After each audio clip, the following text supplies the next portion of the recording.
ডিমের ঝোল তো অনেকেই খেয়েছেন, কিন্তু বেসন দিয়ে ভেজে এমন সুস্বাদু ডিমের ঝোল কি কখনো ট্রাই করেছেন? একবার বানালে বারবার খেতে ইচ্ছে হবে। তো চলুন কথা না বাড়িয়ে শুরু করি। প্রথমে নিয়ে নিলাম সিদ্ধ ডিম, বেসন, এরপর সিদ্ধ আলু, পেঁয়াজ, লঙ্কা, রসুন, আদা, এরপর 4টে ডিমকে এইভাবে টুকরো করে নিলাম।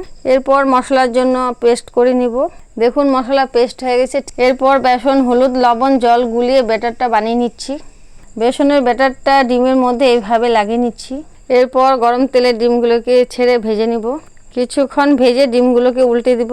এরপর কিছুক্ষণ অপেক্ষা করতে হবে যত এরকম লালটে লালটে ভাজা হলে ডিমগুলোকে নামিয়ে নিব।